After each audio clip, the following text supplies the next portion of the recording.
Masih. Kita mulai, ready? Ready. Siap belajar? Siap. Matematika gembira? Matematika gembira? Bermakna seru. Oke, terima kasih. Silakan duduk kembali Bapak Ibu. Nah, udah semangat hari ini, berarti untuk biar bisa kegiatan kita lebih diilhami, mari kita berdoa menegakkan kepercayaan kita masing-masing. Berdoa dimulai. Berdoa dicukupkan. Oke, nah Bapak Ibu masih ingat nggak dengan saya? Masih? Atau udah masih aduh lupa ingat Bapak Ibu gitu? Lupa ingat ya? Oke, karena Bapak Ibu lupa ingat, saya izinkan saya untuk memperkenalkan diri lagi ya Bapak Ibu ya. Nah, perkenalkan Bapak Ibu, nama saya Amela Prisdayani Damani. Saya Widya Iswara di Balai Besar Guru dan Tenaga Kependidikan Provinsi Sumatera Utara. Nanti kalau misalnya Bapak Ibu masih mau lebih kenal lagi, boleh ya Bapak Ibu setelah kegiatan ini berlangsung. Nah, Bapak Ibu, kesepakatan kelas kita masih sama seperti yang kemarin. Kira-kira ada nggak yang perlu kita sesuaikan lagi dari kesepakatan kelas kita hari ini? Cukup. Cukup? Oke, kita sepakati bersama ya Bapak Ibu. Kita komitmen dengan kelas kita supaya kelas kita nyaman, supaya kelas kita juga aktif. Bisa ya Bapak Ibu ya? Oke. Nah, Bapak Ibu pernah nggak menggunakan piktogram dalam kegiatan belajar mengajar Bapak Ibu? Belum. Oke, kira-kira kalau melihat gambar ini Bapak Ibu, ada donat, ada es krim, ada susu, terus ada ketahuan nih jumlah muridnya berapa yang menyukai masing-masing makanan. Kira-kira apa sih kegiatan sebelumnya yang harus dilakukan oleh murid Bapak Ibu? Mengumpulkan data. Mengumpulkan data. Mengelompokkan data. Benar ya Bapak Ibu ya, mengumpulkan data, mengelompokkan data itu adalah kegiatan yang harus kita lakukan sebelumnya. Nah, hari ini Bapak Ibu kita akan belajar mengenai itu. Bagaimana mengumpulkan data, apa prosesnya, kegiatannya, bagaimana kita akan belajar bersama Bapak Ibu.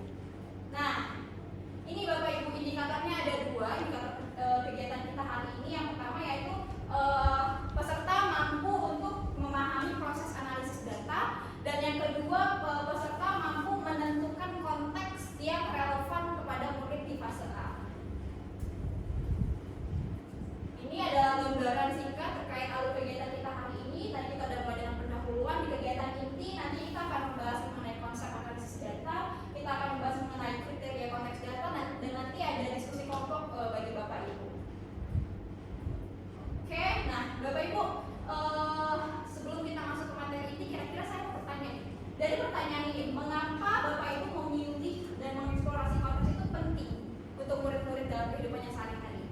Boleh ya Bapak Ibu ya dijawab, tapi melalui Mentimeter. Nah, Bapak Ibu boleh scan Mentimeter yang ada di depan, dan Bapak Ibu boleh menjawab satu atau dua katanya. Oke, sudah semua Bapak Ibu? Sudah. Oke. Nah, ini dia hasil jawaban dari Bapak Ibu ya. Dari penjelasan ini Bapak Ibu banyak menggunakan kata mudah dipahami. Berarti menurut Bapak Ibu kenapa kita penting untuk memilih dan mengeksplorasi itu, karena itu akan mudah dipahami oleh murid-murid. Sama-sama nanti kita bahas ya Bapak Ibu lebih lanjut. Nah, Bapak Ibu, tadi kan kita udah mengeksplorasi konteks, dan menurut Bapak Ibu kenapa kita harus mengeksplorasi konteks itu, karena konteks itu harus mudah dipahami oleh murid. Ternyata Bapak Ibu ada beberapa kriteria konteks yang bisa kita gunakan untuk bisa memastikan bahwa konteks kita itu ada relevan dan dekat dengan kehidupan murid. Apa aja konteksnya? Yang pertama sih kriteria pertama yaitu bermakna dan relevan. Lalu ada mendorong eksplorasi dan numerasi, lalu melibatkan hal konkret. Nah, setelah itu kriteria ini adalah menumbuhkan minat dan keterlibatan, berkesesuaian dengan konteks lokal, dan mendukung transisi dari yang sebelumnya nyata menjadi abstrak. Oke, nah Bapak Ibu, tadi kita udah belajar mengenai kriteria konteks. Selanjutnya kita akan belajar mengenai proses analisis data. Ada 4 proses yang bisa kita gunakan Bapak Ibu. Pertama yaitu memformulasikan pertanyaan, yang kedua adalah mengumpulkan data, yang ketiga adalah analisis, dan selanjutnya adalah menginterpretasi hasil. Berikut adalah penjelasan lebih detailnya. Sampai di kegiatan proses analisis data, kira-kira Bapak Ibu ada nggak yang mau memberikan pertanyaan? Oke, silakan Pak Luli. Jadi apa sih beda pertanyaan statistika dan bukan statistika? Oke, baik. Bagus banget pertanyaannya Bapak Ibu. Pertanyaannya adalah apa perbedaan pertanyaan statistika dan bukan pertanyaan statistika. Nah, Bapak Ibu, simpelnya pertanyaan statistika itu adalah pertanyaan yang saat kita membuat pertanyaannya ada kegiatan selanjutnya, ada kegiatan mengumpulkan data selanjutnya. Dan pertanyaan bukan statistika itu adalah pertanyaan yang setelah kita jawab, setelah kita keluarkan pertanyaan itu tidak ada tindak lanjut di situ. Bisa ya Bapak Ibu ya. Nah, Bapak Ibu dari contoh penerapannya setelah itu adalah kebiasaan anak hebat, Indonesia hebat. Dari sini bahkan kita bisa memberikan contoh untuk melakukan data. Kita ambil contoh di bangun pagi. Nah, dari kegiatan bangun pagi ini kita bisa ternyata bisa Bapak Ibu melibatkan proses analisis data dari hal yang sangat dekat karena bangun pagi adalah hal yang sangat dekat dengan kehidupan murid. Nah, Bapak Ibu, dari tadi bangun pagi, apa sih contoh bagaimana sih penerapannya dari setiap kriteria? Yang pertama yaitu bermakna dan relevan.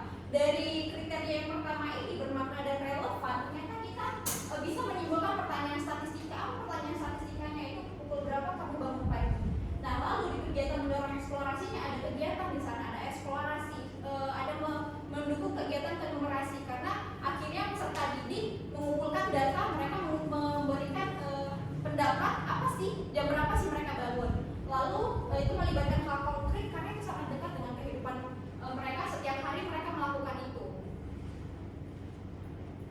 Nah, ini adalah kriteria yang keenam yaitu menumbuhkan minat dan keterlibatan karena dekat dengan kehidupan mereka, mereka akan lebih aktif, mereka akan lebih bisa berpartisipasi aktif, lalu berkesesuaian dengan konteks lokal dan mendukung transisi ke abstraksi karena mungkin dari sebelumnya mereka dapat angka 1-1 ternyata bisa kita transisi ke bentuk matematika melalui piktogram ataupun turus.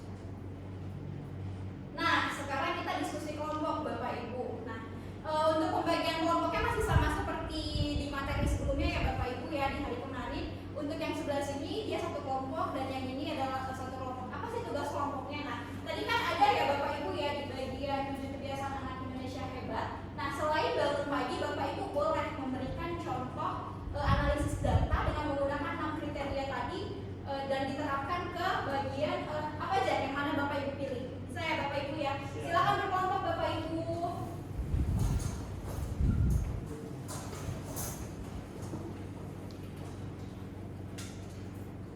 Oke, sudah Bapak Ibu sudah selesai? Sudah.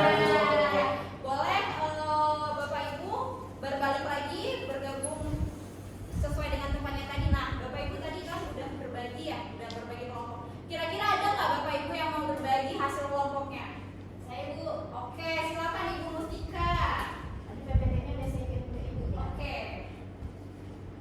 Ini bukan Ibu PPT-nya. Iya. Oke, siap. Boleh dijelaskan. Jadi kriteria yang konteks dengan contoh berolahraga itu 7 kebiasaannya. Yang pertama, dia relevan karena bisa nanya olahraga apa yang paling kamu sukai. Kemudian pada tahap mendorong eksplorasi numerasinya yaitu anak-anak mengumpulkan data olahraga apa aja yang disukai. Kemudian hal konkretnya karena anak-anak bermacam-macam suka olahraga. Kemudian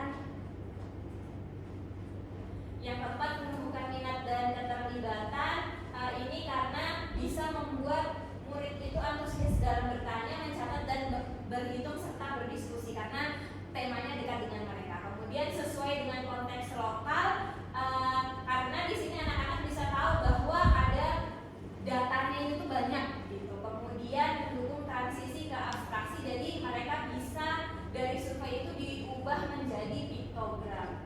Murid bisa membaca dan menyimpulkan. Baik, terima kasih Ibu Mustika. Beri aplaus dulu dong kepada Ibu Mustika. Boleh kembali lagi Ibu ke tempatnya. Nah, Bapak Ibu berarti kan dari tadi dari hasil kelompoknya ini Bapak Ibu udah bisa kan yang mencontohkan dengan contoh yang konteks yang dekat dengan dekat dengan kehidupan murid. Bahkan dari 7 kebiasaan anak Indonesia hebat aja kita bisa memberikan contoh proses analisis data. Nah, oke Bapak Ibu. Selanjutnya berarti kita udah sama-sama paham kan Bapak Ibu apa sih kegiatan dari proses analisis data. Nah, kita simpulkan Bapak Ibu bersama. Berarti tadi kita udah belajar terkait proses analisis data. Ada berapa Bapak Ibu proses analisis data? Ada 4. Ada memformulasikan pertanyaan, lalu mengumpulkan analisis dan dan menginterpretasi.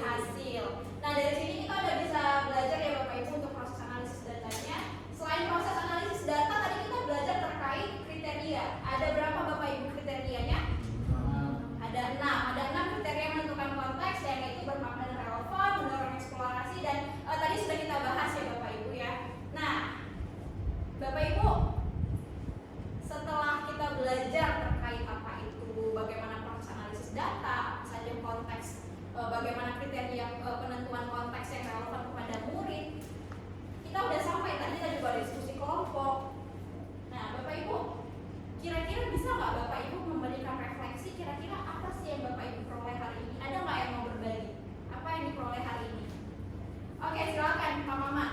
Ya, jadi saya memperoleh bahwa sebelum mengajarkan analisis data, guru perlu memilih konteks yang relevan, yang bermakna dan sesuai dengan kehidupan murid ya, sehingga murid bisa mengikuti tahap analisis data mulai dari menginput pertanyaan sampai dengan menginterpretasikan hasilnya. Oke, baik. Berarti close dulu Bapak Ibu kepada Pak Maman. Nah, yang diperoleh Bapak Ibu berarti Bapak udah lebih bisa ya bagaimana mengenalkan proses analisis data kepada murid di fase A. Oke, Bapak Ibu yang lain kira-kira dapat nggak bagaimana cara menerapkan proses analisis datanya? Bisa ya Bapak Ibu ya? Bisa juga kan mengenalkan, mengaitkan konsepnya terhadap kegiatan yang relevan kepada murid. Oke, nah Bapak Ibu, selanjutnya yang kita lakukan adalah saatnya menerapkannya. Bagaimana menerapkannya? Bapak Ibu boleh diisi, di scan QR code-nya dan diisi. Bapak Ibu isi pertanyaan, tuliskan satu konteks yang akan Bapak Ibu terapkan di sekolah dan pertanyaan statistikanya. Oke, sudah semua Bapak Ibu? Sudah. Sudah. Nah, dari sini kita bisa melihat ya Bapak Ibu, Bapak Ibu berpartisipasi aktif sekali, semuanya memberikan pendapat, ada yang konteksnya bahkan dari bekal sehat, ada yang pertanyaan statistiknya masing-masing. Nah, dari sini kita dapat mengambil kesimpulan bahwa ternyata Bapak Ibu sudah mulai paham nih terkait kegiatannya. Bagaimana cara menganalisis data, bagaimana cara mengaitkannya itu Bapak Ibu sudah bisa ya? Bisa. Oke, nah Bapak Ibu karena kita udah bisa memahami bagaimana kegiatan menganalisis data, bagaimana prosesnya, bagaimana apa saja kriterianya, bagaimana pentingnya konteks itu. Nah, berarti Bapak Ibu besok kita akan belajar mengenai bagaimana merancang aktivitas. Bagaimana merancang aktivitas yang setelah kita pelajari proses aktivitas proses kegiatan analisisnya, bagaimana merancang aktivitas kegiatan pembelajaran yang sesuai. Kita besok akan belajar bersama Bapak Ibu, tapi karena hari ini sudah sampai di ujung waktunya, kita